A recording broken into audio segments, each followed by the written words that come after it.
In the last class, weavers. So we were doing this chapter, that is weavers, iron smelters, and factory owners. In the last class, we have just started the introduction. So weavers often belong to the communities that specialized in weaving. तो ऐसी communities होती थी, ऐसा समुदाय होता था. What is communities? That is समुदाय, a group of people. तो these are the communities that specialized in weaving, जो कि weaving में specialized होते थे, expert होते थे. What is weaving? That is बुनना, कपड़े बनाना. The process of making cloth from thread to cloth. ठीक है, उसमें बहुत सारी प्रोसेस होती है.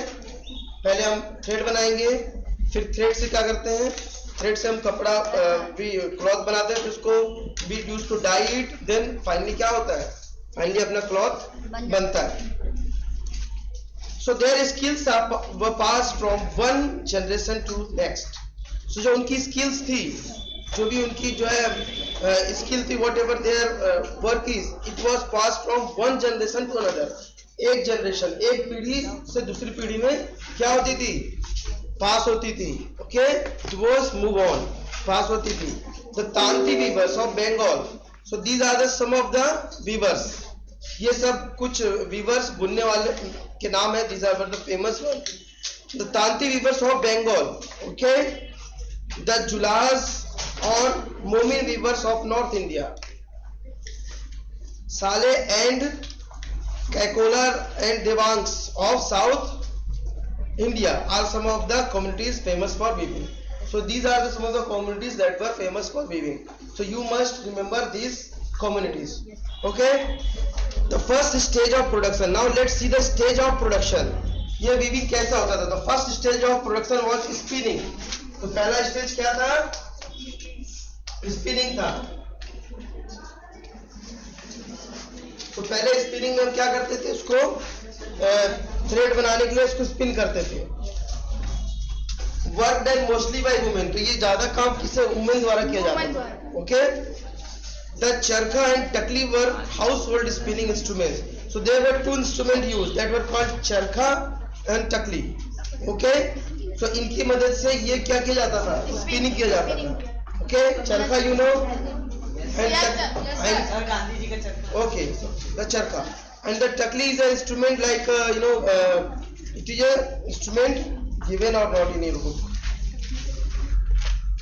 ठीक है, कुछ ऐसा इंस्ट्रूमेंट होता है जैसे कि we used to, कुछ ऐसा टाइप का होता है, शेप होता है समथिंग, ऐसा कुछ होता है, इससे ऐसा कुछ घूमता है, ऐसा you go to your home and search the image of Takli. Okay, you will find it. ठीक है. The thread was spun on the charkha and rolled on takli. So thread क्या होता था, वो spun होता था and the charkha and rolled on takli. So what was spun? Spun means making of thread. उसको बनाया जाता था और उसको फिर चरखे में क्या होता था, उसको बार बार रोल किया जाता था. When the spinning was over, जब spinning complete हो जाती थी, जो thread था बन जाता था, then what it was done, thread was woven into the cloth by weavers. In most communities weaving was a task done by men. और जो weaving का काम होता था men द्वारा होता था. ठीक है, men द्वारा होता था. For coloring textiles, अब अगर टेक्सटाइल को कलर करना हो, the thread was dyed by the dyer. अब वो जो थ्रेड होता था, जो बन जाता था, उसको कलर भी करना होता था. Okay. The thread was dyed by the dyer. तो जो डायर होते थे, डाई करने वाले स्पेशलिस्ट होते थे, वो उसको कलर करते थे और उनको कहा जाता था known as rang rays. Okay, so they were called rang rays. No, it is rang rays. Rang means what? Color. Rays means what? The person who is giving color to this thread. Thread not cloth. ठीक है.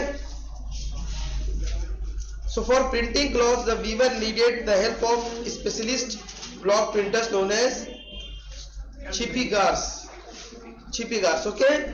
तो देखो ये तो हो गया, मान लो उन्होंने उसको कलर दे दिया। अब इसके बाद इसमें प्रिंटिंग करना, कुछ फ्लोरल डिजाइन करना हो, है ना, तो उसके लिए फिर स्पेशलिस्ट लोग होते थे, उनको छिपिगास बोलते थे। So handloom weavings and the occupations associated with it provide a livelihood for millions of Indians.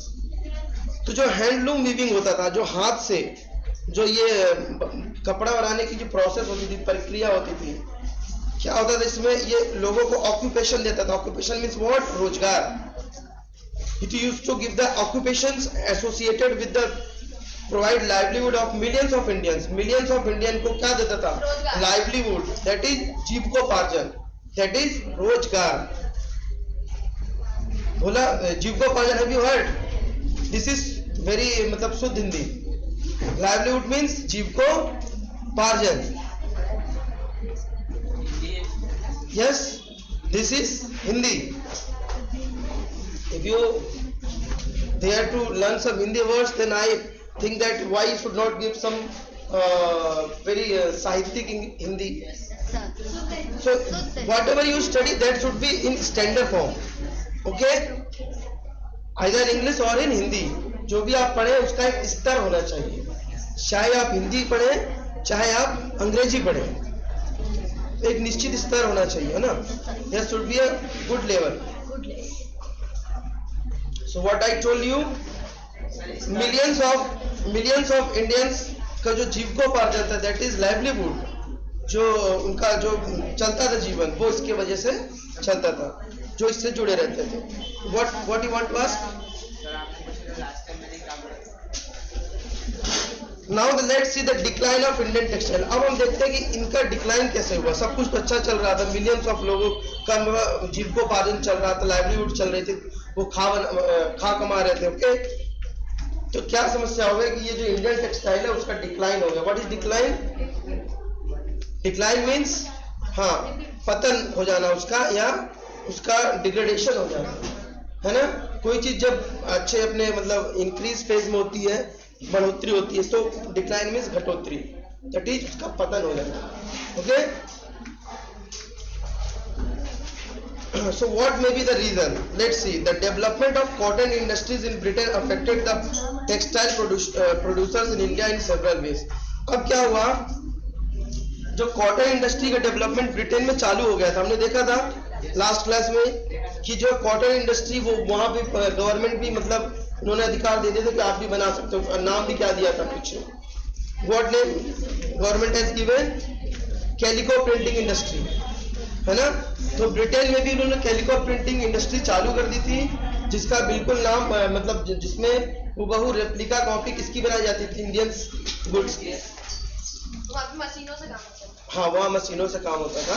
तो क्या होता था, डेवलपमेंट ऑफ कॉटन इंडस्ट्री, जो कॉटन की जो इंडस्ट्री बनी, तो इसका भी इफेक्ट भारत के प्रोड्यूसर पे पड़ा। क्यों पड़ा? क्योंकि पहले सपोज करो एक दुकान थी किसी जगह पे, तो वहां पे लोग आते थे। अब दो दुकानें हो गई, तो जो ग्राहक थे, what were the consumers, they were divided, वो बढ़ गए, है ना। जो कंज्यूमर थे वो बढ़ गए, तो वो जो इंडिया के जो कस्टमर थे, इंडियन कस्टमर, वो भी बढ़ गए, क्योंकि चीप भी पड़ता था वो थोड़ा सा, है ना, क्योंकि वो मशीन से बनाते थे, जल्दी बन जाता था, ज्यादा माल उनके पास रहता था। So that is why. तो first point is that the Indian textile now had to compete with the British textile in the European and American market. तो पहली चीज तो यह थी कि जो इंडिया का जो टेक्सटाइल था उसको कम्पीट करना पड़ रहा था ब्रिटिश के टेक्सटाइल से इन the European and American market. अब इंडिया का ऐसा तो था नहीं कि सिर्फ इंडिया में बिकता था, वो यूरोप में भी बिकता था, वो अमेरिका तक बिकता था। इंडिया का जो टेक्सटाइल था यूरोप अमेरिका सब जगह बिकता था। लेकिन अब ये ब्रिटिशर्स भी बनाने लगे, है ना, वो भी मशीन से बनाने लगे, तो ये भी अपना माल इधर उधर भेजने लगे। तो अब जब भेजने लगे तो उनके माल का ज्यादा बिक्री होने लगा। तो जब उनकी माल ज्यादा बिकने लगा तो इंडियंस का जो प्रोडक्ट था वो कम बिकने लगा। तो उसकी वजह से क्या हुआ, बहुत ज्यादा इफेक्ट हुआ, okay. Second, exporting textiles to England also become increasingly difficult since very high duties were imposed on Indian textile imported into Britain. दूसरी बात यह भी थी कि जब हम इंग्लैंड में अपना जब सामान हम जब एक्सपोर्ट करते थे तो वो इंग्लैंड वालों ने क्या किया कि इनके सामान को बैन कर दिया जाए ताकि हमारा सामान बिके। तो वो क्या करते थे, ड्यूटी भी बहुत ज्यादा हाई लगा दिए थे कि किसी तरह ये इंडिया का सामान जो इंडियन जो ट्रेडर बना रहा है वो ब्रिटेन में ना आने पाए। तो उसके लिए क्या कर दिए, वहाँ पे हाई ड्यूटी, हाई टैक्स सब कुछ कर दिए ताकि वो ज़्यादा महंगा हो जाए तो वो किसी तरह यहाँ मतलब इंडियन ब्रिटेन वाले खरीद ही ना पाए, है ना। मतलब जो सामान वो इंडियन वाले चाहते थे कि 100 रुपये पीछे वो इतना टैक्स लगाते थे जो ब्रिटेन में जाकर 300 में बिकता था। तो वही तो फिर ब्रिटेन वाले उससे थोड़ा लो क्वालिटी का सामान वो 150 में बेचते थे। तो 150 में कोई खरीदेगा कि 300 में खरीदेगा, है ना। तो वो ये सब उनकी जो है कॉन्स्पिरेसी थी कि इंडियन मार्केट किसी तरह खत्म हो जाए।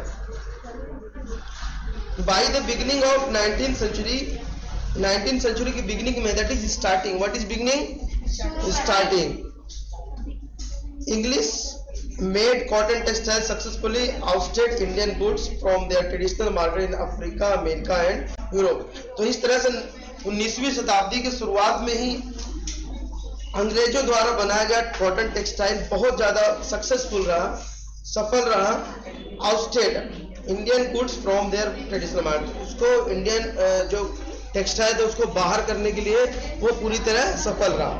कहाँ पे बाहर करने के लिए, ये आपका जो अफ्रीका का मार्केट हो गया, चाहे है ना अमेरिका का हो चाहे यूरोप का हो, तीनों जगह उसने क्या किया, उसको आउटस्टेड कर दिया, मतलब बाहर कर दिया। Thousands of weavers in India were now thrown out of employment। हजारों जो वीवर्स थे इंडिया में, अब वो क्या हो गए, now thrown out of employment। अब वो उनके क्या एम्प्लॉयमेंट छिन गई, है ना, अनएम्प्लॉयड हो गए। ठीक है, क्योंकि देखा हमने कितने लोग एसोसिएटेड थे इस वीविंग प्रोफेशन से, है ना, लेकिन वो सब क्या हो गए, अनएम्प्लॉयड हो गए। सो बंगाल वीवर्स पर द वर्स्ट हिट, और जो बंगाल के जो वीवर थे उनका तो बहुत ही बुरा हाल हुआ। So they were the worst hit. English and European companies stopped buying Indian goods and their agent no longer gave out advances to weavers for secure supplies। अब क्या हुआ, अब इनको जो भी कच्चा माल के जो भी पैसा वगैरह चाहिए था, अब ये इंग्लैंड थे, ये लोग पैसा बिल्कुल नहीं देते थे। कुछ ना कुछ आपको कोई बिजनेस करना तो आपको कुछ ना कुछ पैसा चाहिए ना, तो लोन वगैरह इनको देते ही नहीं थे। Distressed weaver wrote petition to the government to help them. और ये जो डिस्ट्रेस्ड वीवर थे, मतलब ये दुखी थे इन सब चीजों से, जो प्रताड़ित थे, जो परेशान थे वीवर, वो किसको लिखे, petitions, government to help them. उनको पेटिशन लिखा, उनको लेटर लिखा गवर्नमेंट को कि हम बहुत मुसीबत में हैं, some do some help for us, okay. But worse was still to come, लेकिन इससे भी खराब होने के दिन आने वाले थे। बाय द 1830 में हमने क्या देखा, the British cotton cloth flooded Indian market. 1830 में क्या हुआ,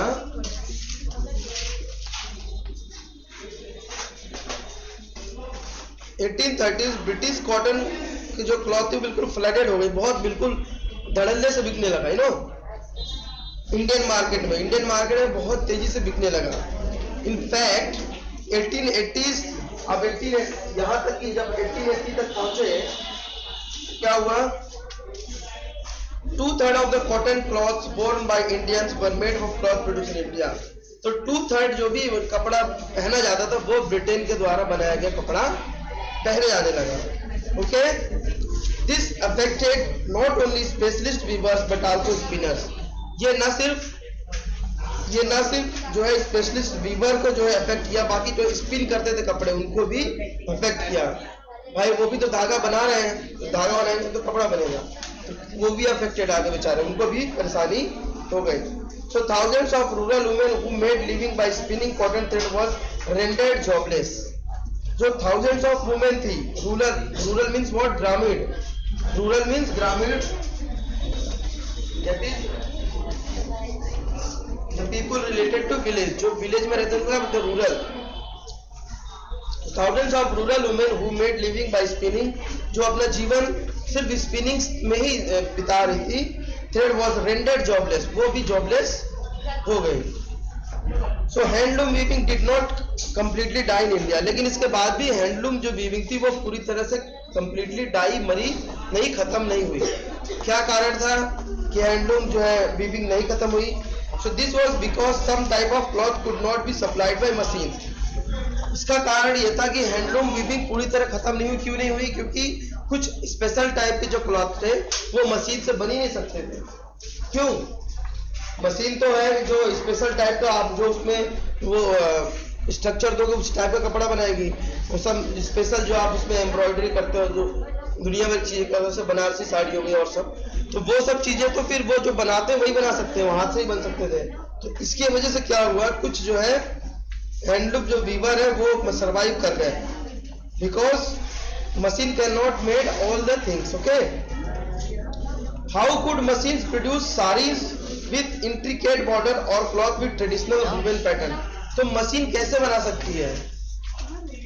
how could machines produce sari, sari कैसे बना सकती है विथ इंट्रिकेट बॉर्डर, मतलब किनारे किनारे बॉर्डर बनाना, बारीकी काम करना, है ना, ये मशीन थोड़ी कर सकती थी। With traditional woven pattern, so these had a wide demand not only among the rich but also among the middle class. But क्योंकि अब इनकी डिमांड भी ज्यादा थी, मतलब बिल्कुल एम्ब्रॉयडरी किया हुआ किनारे किनारे साड़ी के, और ये मशीन से बन नहीं पाता था, और इसकी डिमांड हाई क्लास में भी थी और मिडिल क्लास में भी लोगों को इसकी डिमांड थी। Okay,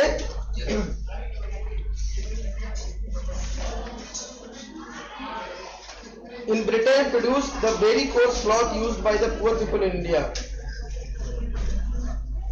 In Britain produced a very coarse cloth used by poor people in India. The middle class not did the textile manufacture.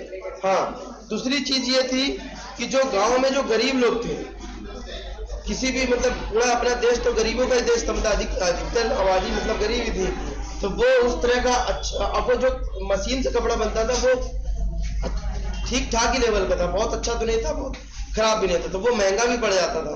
तो उस तरह का कपड़ा इंडियंस जो गरीब लोग खरीद भी नहीं सकते थे, तो अभी भी उनके लिए कपड़ा कौन बना रहा था? वो इंडियंस ही बना रहे थे, जो वीवर थे।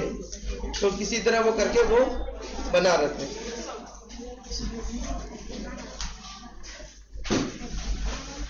Yes, you must have heard the Solapur in western India, you must have heard the Solapur in western India and Madura in South India.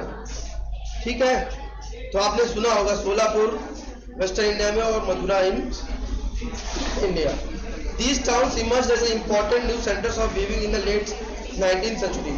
तो लेट 19th century में, 19th century के आखिरी में क्या हुआ कि इन ये जो दो टाउन थे, that is Solapur and Madura, ये बहुत ज्यादा क्या हुए, न्यू सेंटर्स ऑफ वीविंग, नए सेंटर ऑफ वीविंग बने। Later during the national movement Mahatma Gandhi, और अब इसके बाद क्या हुआ, बाद में महात्मा गांधी जब नेशनल मूवमेंट चालू हुआ तो उन्होंने लोगों से अर्ज किया, रिक्वेस्ट किया कि you should boycott imported textile. उन्होंने कहा कि आप जो है बाइकआउट कीजिए, जो बहिष्कार कीजिए, जो बाहर के टेक्सटाइल का आ रहा है तो उसको बहिष्कार कीजिए, ठीक है। And use hand spun hand woven cloth, और hand spun hand woven cloth को यूज कीजिए, क्योंकि इससे हमारी इकोनॉमी को नुकसान हो रहा है। तो अगर हम ऐसा करेंगे तो कहीं ना कहीं we will economically become good, ठीक है। So khadi gradually become the symbol of nationalism. जो खादी था वो क्या बना, national of, khadi what become, symbol of nationalism. Yes, khadi become the symbol of nationalism.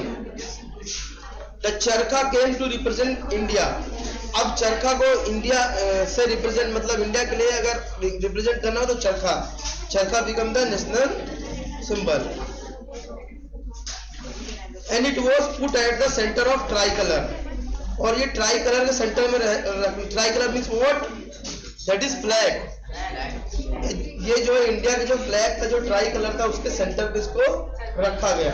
पहले के झंडा आपने नहीं देखा, उसके बीच में क्या होता था, चरखा होता था। It was put center of tricolor flag of the National Congress adopted in 1931, जिसको नेशनल कांग्रेस ने 1931 में अडॉप्ट किया था। What happened to the weavers and spinners who lost their livelihood? अब देखते हैं उनका क्या हुआ, जो वीवर और स्पिनर थे जिन्होंने अपनी लाइवलीहुड को लॉस कर दिया था, मतलब अपने जो खाने कमाने का जो जरिया था उसको लॉस कर दिया था, वीविंग में जो नहीं रहे। So many weavers become agriculture labour, तो उनमें से बहुत सारे वीवर जो थे वो कृषि लेबर बन गए, मतलब एग्रीकल्चर लेबर बन गए। ओके, खेत में काम करने लगे। Okay, some migrated to cities in search of work, अब कुछ लोग क्या हुए, सिटी में माइग्रेट हो गए। ओके, सब क्या हुए, सिटी में माइग्रेट हो गए। What is migrate? यस, पलायन करना, यहां से वहां चले जाना। And yet others went out of the country to work plantation in Africa and South America, और कुछ तो ऐसे भी थे जो देश छोड़ के चले गए। कहाँ चले गए? Africa, in Africa and in South America to work in plantation. अब उनको खेती का काम आता था, तो हमारे यहाँ दिक्कत थी तो वो सीधे वहीं चले गए। हाँ, साउथ अफ्रीका में, साउथ अमेरिका, वहाँ पे चल रहा था, तो बोले वहाँ we will go and we will learn our, we will earn our livelihood. ठीक है। Some of these handloom weavers also found in work in the new cotton mills that were established in Bombay, now Mumbai, Ahmedabad, Solapur, Nagpur, Kanpur. और कुछ Weaver ऐसे भी थे जिनको काम मिल गया बॉम्बे में, अहमदाबाद, सोलापुर, नागपुर, कानपुर में, वहां भी कॉटन मिल्स क्या हो रही थी, स्टेब्लिश हो रही थी। अभी जो इंडस्ट्रियल रेवोल्यूशन वहां चल रहा था ब्रिटेन में, वही चीज अपने इंडिया में भी होने लगी। क्या हुआ देखिए, ब्रिटेन आई, उन्होंने बहुत नुकसान किया हमारा, बहुत कुछ शोषण किया, लेकिन कई चीजें जो ब्रिटेन के आने से फायदा भी हुआ। इंडस्ट्रियल रिवोल्यूशन उन्हीं की वजह से आया। ठीक है, हमने देखा कि भाई हमें घाटा हो रहा है, तो हम भी ऐसा कुछ न करें जैसे ब्रिटेन कर रही है, तो हमने भी मशीनें सेटअप की, हमने भी मतलब इंडस्ट्रीज लगाई, है ना। तो इंडस्ट्रियल रेवोल्यूशन वाज देयर। चलिए, तो अब देखते हैं कॉटन मिल्स कम अप। अब कॉटन मिल्स की किस तरह से बढ़ोतरी हुई, कैसे कॉटन मिल इंडस्ट्री सेटअप हुई। Okay, the first cotton mill India was set up in the spinning mill in the Bombay in 1854। तो अब देखिए 1854 में पहला जो है कॉटन मिल स्टेब्लिश हुआ। कहाँ पे? Bombay. It was established in Bombay. Okay, from the early 19th century Bombay had grown as an important port of the export of raw cotton from England to China. ठीक है, तो अब अर्ली 19th century में क्या हुआ, Bombay had grown as an important port, सीधा करना वहां पे, important port for the export of raw cotton from England to China. Actual में जो बॉम्बे की लोकेशन भी ऐसी थी जो उसको हेल्प करती थी हर चीज के लिए। ये मान लीजिए इंडिया का मैप है, ठीक है, तो यहाँ पे तो पानी पानी पानी है चारों तरफ, तो यहाँ से सीधा इंपोर्ट होता था, यही पे बॉम्बे है ना। तो इसीलिए यहाँ पे लोग मतलब जो भी सामान वगैरह लाते थे या भेजते थे एक्सपोर्ट इंपोर्ट, तो आसान हो गया। तो यही इन्होंने फैक्ट्री सेटअप कर दिया है ना। अंडरस्टूड?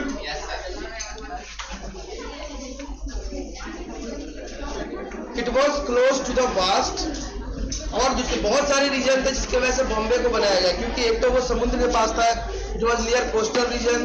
पहला रीजन था कोस्टल रीजन, समुद्र के पास था, ठीक है। और दूसरा रीजन क्या था, दूसरा रीजन ये था कि ब्लैक सॉइल उसके आसपास के इलाकों में मिलती है, जैसे कि मान लीजिए ब्लैक सॉइल आपका महाराष्ट्र में, एमपी में, तो वहां पे आराम से कॉटन वगैरह क्या होता था, उग जाता था, तो वहां से रॉ मटेरियल वगैरह मिल जाता था एकदम से, मतलब फिर मिल गया, फिर आप उसको ट्रांसपोर्ट कर सकते थे या फिर वहां से माल मंगा सकते थे बाहर से, आप यू कैन प्रोड्यूस, है ना। तो that is why Mumbai become the hub of cotton textile in India in the 1854. It was close to the vast black soil tract of Western India where cotton has grown. When the cotton textile mills came up, they could supplies of raw material with ease. और जैसे cotton textile mills आती थी तो उनकी supply भी आराम से हो जाती थी बाहर। ओके,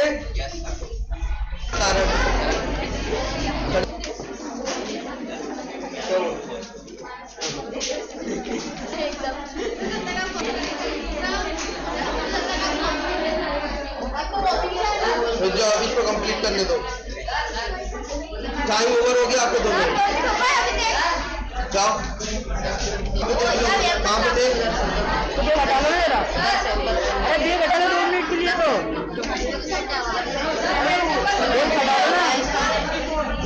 अच्छा, न्यू पेज नंबर है सर। हाँ, सर निकल नहीं दे दो सर, पे बता नहीं देता। क्या हुआ? हाँ, नया पेज से चालू करना था, वो हो गया। बस हो गया, टाइम पीरियड ओवर हो गया, ठीक है। करा, लेकिन अब कोई नहीं करेगा, ठीक है। तब अपने से कोई नहीं बताएगा सर ये कॉपी कंप्लीट कर रहा है, सर ये कर रहा है, ठीक है। लेना कि हाँ सर ये कर रहा है, किस में बता।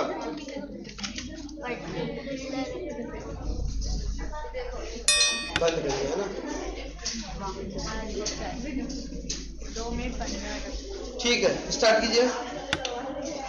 By 1900 over 84 mills। अब देखिए हमने 1900 में क्या हुआ,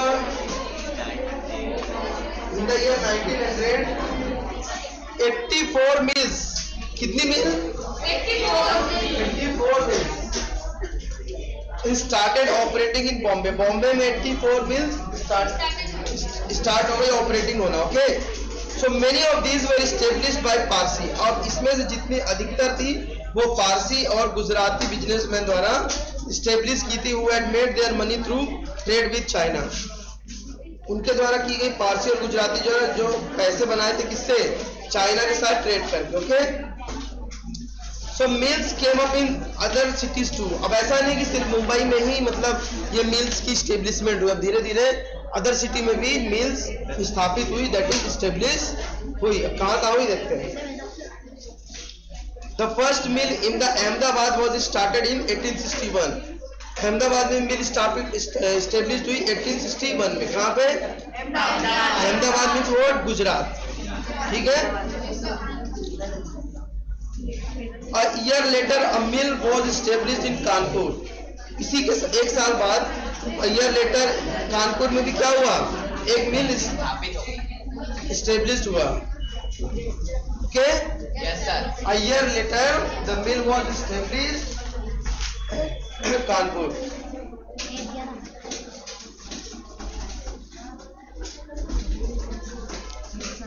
United Provinces growth of cotton led to the demand of labour. अब क्या हुआ? यूनाइटेड प्रोविंसेस में कॉटन की जो ग्रोथ हुई उसकी वजह से लेबर की जरूरत पड़ी। किसकी जरूरत पड़ी? लेबर की। तो thousands of poor peasants, artisans and agriculture labours move to the cities to work in the mills. अब क्या हुआ? इस तरह से जो थाउजेंड्स ऑफ जो गरीब जो किसान थे, poor peasant, artisans and what agriculture labours move to the city. अब वो सिटी की ओर बढ़ने लगे क्योंकि वहां क्या मिल रहा था? काम मिल रहा था। मिल फैक्ट्री में क्या मिल रहा था? काम मिल रहा था। तो they were getting the work. In the first few decades of existence, पहले व्हाट इज डिकेड? दशक, द पीरियड ऑफ 10 ईयर। क्या बोलते हैं उसको? Decade. In the first few decade, शुरू के कुछ डिकेड्स में क्या हुआ? ऑफ इट्स, खड़े हो जाओ। Textile factory of industry in India faced many problem. तो शुरू के डिकेड्स में इंडियन इंडस्ट्री को थोड़ी प्रॉब्लम हुई। कोई भी काम जब शुरू करते हैं तो थोड़ी प्रॉब्लम तो होती है। It found too difficult to compete with the cheap textile imported from Britain. तो शुरू में जो इंडस्ट्री बनी उससे जो भी टेक्सटाइल बनता था तो उससे जो सामान बनता था वो उतना चीप नहीं रहता था जितना कि ब्रिटेन का जो है माल जो वहां से बन के आता था, ओके, थोड़ा महंगा ही रहता था क्योंकि हमारे पास मतलब उस तरह की मशीन अभी तक डेवलप नहीं हो पाई थी। उनके पास तो बहुत दिन से बना रहे थे, है ना। Britain, in most countries the government supported industrialization by imposing heavy duties on import. तो बहुत सारे देशों में क्या हुआ? सभी गवर्नमेंट ने इंडस्ट्रियलाइजेशन को क्या किया? सपोर्ट किया, ठीक है, by imposing heavy duties on import. तो इंपोर्ट करने के लिए हाँ जो भी चीजें आती थी बाहर से उसको क्या करते थे? उसमें हैवी ड्यूटी लगा दिया, तो इस तरह से उन्होंने इंडस्ट्रियलाइजेशन का क्या सपोर्ट किया। This eliminated competition and protector impact industries. तो इसकी वजह से क्या हुआ, जब बाहर का सामान आप बैन कर दोगे, कम कर दोगे या ड्यूटी लगा दोगे, तो आपके अंदर का जो इंडस्ट्रीज है वो ग्रोथ करेगी, है कि नहीं। The colonial government in India usually refused such protection to local industries. लेकिन इंडिया में क्या था, इंडिया में तो कॉलोनियल गवर्नमेंट थी, ब्रिटिश की गवर्नमेंट थी, उसको थोड़ी लोगों से के फायदे से मतलब था। वो तो जो भी बाहर से सामान आता था तो उसको आने देते थे आराम से, आने दो, है ना। और भले यहाँ पे महंगा हो जाए, जो हो जाए। और बाकी देशों में क्या होता था, बाहर के सामान को बैन करके जो देश के अंदर बन रहा है, इंडस्ट्रीज से बन रहा है, उसको बेचा जाता था। लेकिन यहाँ पे कॉलोनियल गवर्नमेंट सब ब्रिटेन का, उनको हमारे फायदे से क्या मतलब, बोलते थे आने दो, उनको अपना फायदा दिखता था। The first major spurt in the development of cotton factory production in India therefore was during the First World War.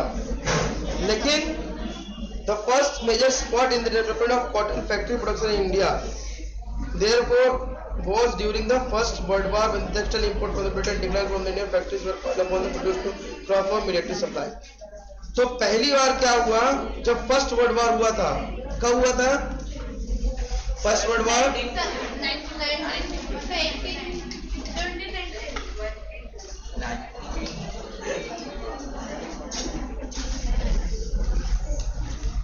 1914 से 1918 के बीच में जब फर्स्ट वर्ल्ड वॉर हुआ था, तो उसमें क्या हुआ, उसमें अपनी इंडस्ट्री थोड़ी ग्रो कर गई। क्यों ग्रो कर गई, क्योंकि क्या हुआ, Britain decline and Indian factories were called upon two produce cloth for military supplies.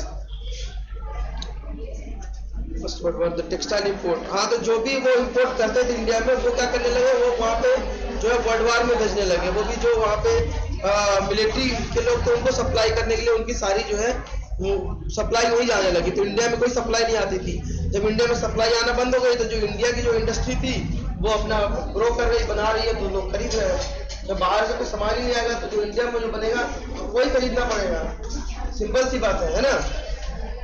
You will have to purchase the Indian goods only, isn't it. Stand up, Bharat, तू बाहर आ जा। सो इन दिस वे हमने देखा कि फर्स्ट वर्ल्ड वॉर में Indian industries get benefited. Indian industry क्या हुआ, get benefited, उनको फायदा हो गया। Okay, now let's see the sword of Tipu Sultan and wootz steel. तो हमने अभी टीपू सुल्तान के बारे में पिछले चैप्टर्स में पढ़ा था। Who was Tipu Sultan? He was the ruler of Mysore। ठीक है, तो इसको अंग्रेजों ने हरा दिया था कौन से वॉर में, 1799, the battle of Seringapatam. Okay, तो सेरिंगपट्टम का जो युद्ध हुआ था, उसमें टीपू सुल्तान को फाइनली क्या किया, उन्होंने, अंग्रेजों ने हरा दिया था। अदरवाइज उससे पहले इतने युद्ध हुए, लेकिन वो हरा नहीं पा रहे थे। Okay, so they were reluctant to defeat this Tipu Sultan because he was very brave। और the sword, जो उसके पास तलवार थी, so that was some special sword। ठीक है, तो that we going to study in this topic। Actually में ये तलवार का जिक्र इसलिए हुआ क्योंकि इंडिया की जो स्टील इंडस्ट्री थी उसके बारे में बताना था। कितनी अच्छी स्टील इंडस्ट्री थी कि मतलब ये तलवार लोग कहाँ ले गए, इंग्लैंड ले गए, क्योंकि इतना अच्छी क्वालिटी का तलवार बना था, वो समझ ही नहीं पा रहे थे कि बना कैसे, तो उसको ले गए फिर। Okay, so we begin the story of Indian steel and iron metallurgy by recounting the famous story of Tipu Sultan who ruled Mysore till 1799। तो हम शुरुआत करते हैं इंडियन स्टील और आयरन मेटलर्जी के बारे में पढ़ना by the famous story. Tipu Sultan की फेमस स्टोरी से हम इसके बारे में पढ़ना स्टार्ट करते हैं। ओके, Who ruled मैसूर, जिन्होंने मैसूर पे रूल किया टिल 1799 तक उन्होंने मैसूर पे रूल किया। और 1799 में ही बैटल ऑफ सेरिंगपट्टम हुआ, जिसपे अंग्रेजों ने उसको मार गिराया। Okay, fought four wars with the British and died fighting with the sword in his hand। उन्होंने टीपू सुल्तान ने 4 युद्ध लड़े, 4 wars he fought with the British and died और मर गए, फाइटिंग विथ हिज स्वॉर्ड और अपने तलवार हाथ में तलवार लिए ही वो मर गए, है ना।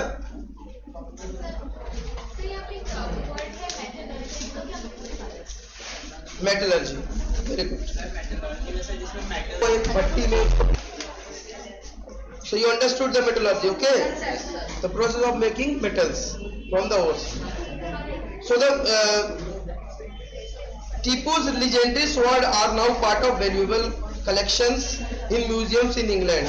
So टीपू सुल्तान का जो legendary sword था, what is legendary? हाँ, legend means जो पुराने टाइम के जो महान लोग थे, so they were called legends. So legendary जो sword था are now part of valuable collection.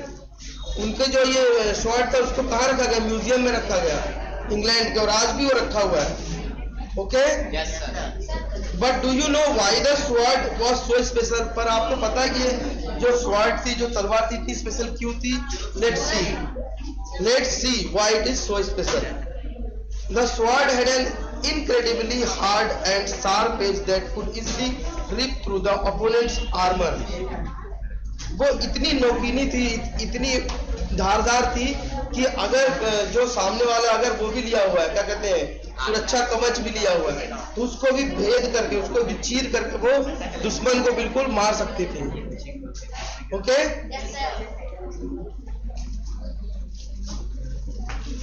This quality of sword came from the special type of high carbon steel called woods. ठीक है, तो इस टाइप के जो स्वॉर्ड थे, जो तलवार थे, वो स्पेशल टाइप ऑफ स्टील के यूज से बनाया जाता था, जिसका नाम क्या था? वुड्स। इस तरह की जो तलवार थी वो स्पेशल टाइप ऑफ स्टील से बनता था, उस स्टील का नाम था woods, which was produced all over the South India, जो कि साउथ इंडिया में बनता था, ठीक है। Would steel when made into the sword produce very sharp edge, और जब इस वुड स्टील के हेल्प से हम कोई तलवार बनाते थे तो इतना शार्प बन जाता था कि मतलब you can very sharp edge with flowing water pattern, जो कि बिल्कुल पानी की तरह जो है मूव करती थी, और हाँ बिल्कुल दुश्मनों को जो अगर सुरक्षा कवच भी लगाए हैं, क्या बोलते हैं उसको, शील्ड लगाते थे ना पहले, लड़ने से पहले, तो उसको भी वो पेनिट्रेट करके अंदर जो है अटैक कर सकता था। This pattern came from very small carbon crystal embedded in the iron, और इस तरह का पैटर्न बहुत ही स्मॉल कार्बन क्रिस्टल से द्वारा बना हुआ था, जो कि आयरन से बना, ओके? कि Francis बुचानन who toured through Mysore in 1800, a year after Tipu Sultan's death, has left us an account of technique by which wood steel was produced in many hundreds of smelting furnaces in Mysore. अब एक व्यक्ति था Francis, okay, his name is Francis Chan, who was toured, जो कि मैसूर में घूमने आया था, ओके? तो मैसूर में घूमने आया 1800 में, तो उसने जो टीपू सुल्तान के मरने के बाद जो उसकी क्या थी, तलवार थी, तो उसने वो जो टेक्नोलॉजी थी ये तलवार का बनना, ये वुड स्टील से, उसको वहां से सीख करके गया, ठीक है? मैसूर में आया, उसने बकायदे सीखा, तो फिर वो गया। Smelting furnace, what is smelting? Yes, what do you want to? So wood steel was produced in many hundreds of smelting furnaces. तो जो wood steel बनता था many hundreds of smelting furnaces, बहुत सारे hundreds of furnaces. Furnace means क्या होता है? भट्टी, ठीक है? Furnaces मतलब क्या होता है? भट्टी, furnaces, भट्टी। स्मेल्टिंग मतलब क्या होता है? इतनी ज्यादा गर्म भट्टी की किसी भी चीज को पिघला दे, ठीक है? In these furnaces iron was mixed. अब इस फर्नेस में क्या होता था? आयरन को मिक्स कर दिया जाता था विथ चारकोल। चारकोल क्या होता है बेटा?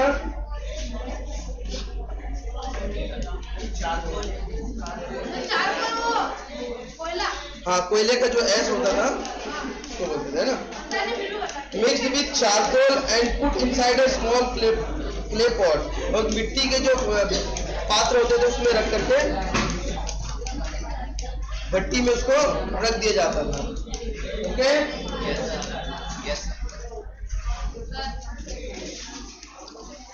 through an integrated control of temperature, smelters produced steels ignored that were used for sword making not just in India but in West and Central Asia too.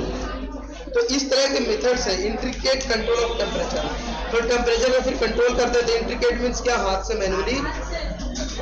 And smelter produce steel ignored that were used for sword making not just in India but in west and central Asia too. West और central Asia में भी ये process होती थी। Okay, it is an anglicised version of Kannada word बुक्कू। Wootz is an anglicised version of Kannada word उक्कू।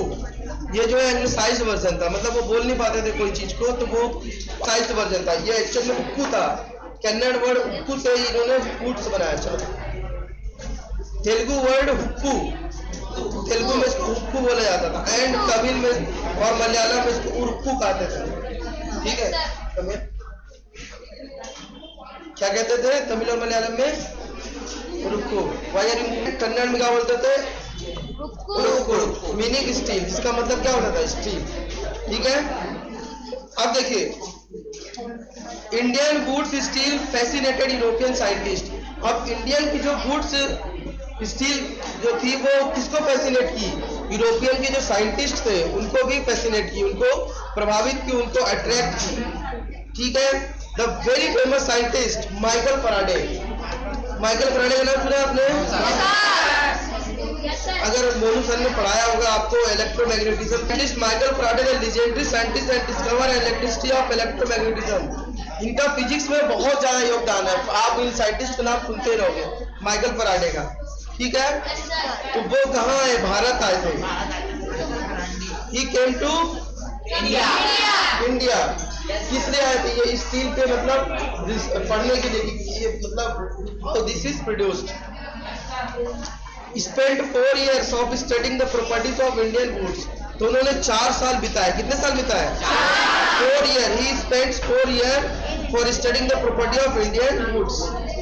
However, but the wood steel making process which was so widely known in South India was completely lost by the mid 19th century. लेकिन mid 19th century में जो भी would steel की जो ये process बनाने की जो प्रोसेस थी, ये बिल्कुल तरह खत्म हो गई। लोग लॉस कर गए। पूछो क्यों लॉस कर गए? वो ऐसे हुआ कि जब टीपू सुल्तान हार गया तो फिर अब कौन लड़ने वाला था? वहां पर कोई लड़ाई नहीं हो रही थी, तो फिर उसकी जरूरत ही नहीं पड़ी स्वॉर्ड की, तो कोई बनाया ही नहीं। तो बहुत दिन तक जब बना नहीं तो लोग भूल भी गए, है ना। ये जो आर्ट थी वो धीरे धीरे क्या हुआ? खत्म हो गया। So can you guess why this was so? क्यों? आप गेस कर सकते क्यों हुआ? इसलिए हुआ क्योंकि भाई जरूरत ही नहीं पड़ी। अब टीपू सुल्तान मारा गया और वहां फिर अंग्रेज लड़ाई हो ही नहीं रही थी, तो कौन यूज करता? So the sword and armour making industry died with the conquest of India by the British, import of iron steel from England, dispatch of iron steel production craftsman in India. तो जो sword और armour था making industry था वो बिल्कुल मर गया एकदम से। Died, industry died with the conquest of India, conquest of India by the British and imports of iron. जैसे जैसे ब्रिटिश जीतता गया इंडिया में और जैसे जैसे वो इंपोर्ट करते गए क्या? आयरन स्टील इंग्लैंड से, उसकी वजह से डिस्पैच हो गया the iron and the steel produce by craftsman people India. जब वहां से मंगाने लगे बाहर से स्टील आयरन जो भी है, तो भी इंडिया में कौन पूछने वाला था, है ना। तो इसलिए ये जो इंडस्ट्री क्या हो गई? खत्म हो गई। ओके।